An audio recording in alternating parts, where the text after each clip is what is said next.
4 days. That's how long Meta's newest AI feature survived before it was pulled. Your public photos were already opted in, and you were never asked. What forced a trillion-dollar company to reverse itself will change how you read every AI launch from now on. Most people found out from a stranger's post, not from Meta. On Tuesday, Meta launched Muse Image, the first image generation model out of Meta Superintelligence Labs, and rolled it into the Meta AI chatbot.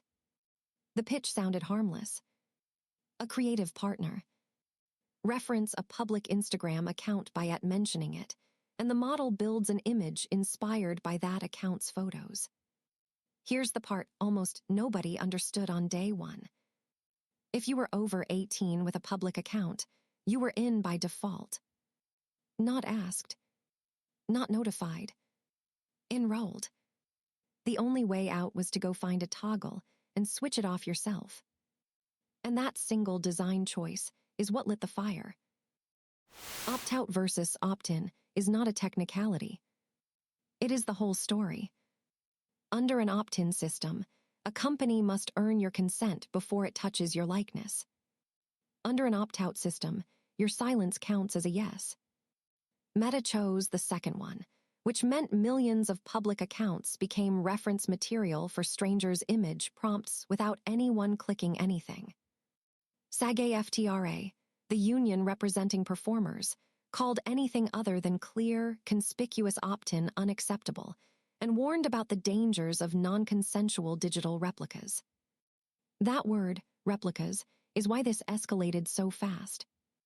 Because someone, very famous, noticed what was happening to her own account.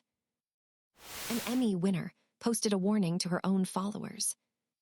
Hannah Einbinder, the actor known from Hacks, told her Instagram audience that the feature had been switched on automatically for her and urged people to turn it off. Then the agencies moved.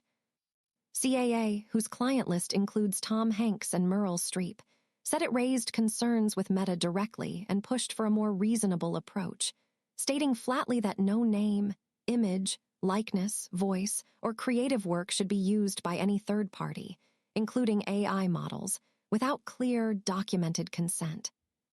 Notice who is missing from that sentence. Regular users.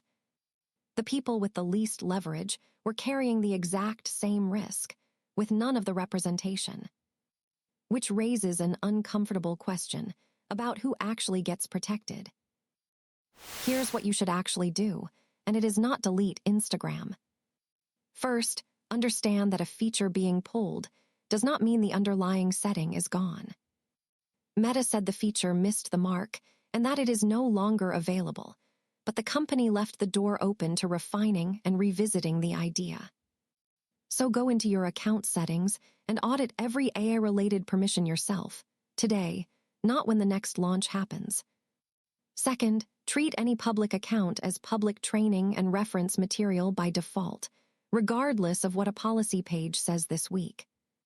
Third, when a new AI feature appears, your very first question is not what does it do. It is, was I asked or was I enrolled? And the reason that question matters is the pattern behind it. This has happened before, and the same company blinked before too. OpenAI ran a similar opt-out setup for its Sora 2 video model, drew comparable criticism over likeness use, changed the policy, and eventually shut the capability down. Google has paused AI search features after accuracy failures. The pattern is now stable enough to predict. Ship the aggressive default, absorb the outrage, retreat, then reintroduce a softened version once attention has moved on. The retreat is not the end of the story. It is a step in the process. So the real measure of this reversal is not that Meta pulled the feature.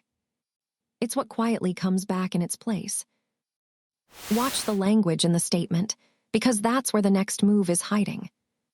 Meta said its intent was to give people control over whether their public content could be referenced, and that it heard the feedback.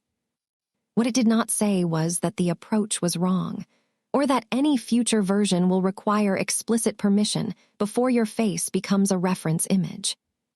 That gap is deliberate. The concrete thing that changed this week is narrow. One tagging capability on one app switched off. The concrete thing that did not change is the underlying assumption that a public post is fair game unless you object. Until a company writes affirmative consent into the default, every rollback like this one is temporary. And the version that returns will be harder to notice. Subscribe and hit the bell so you catch the next default before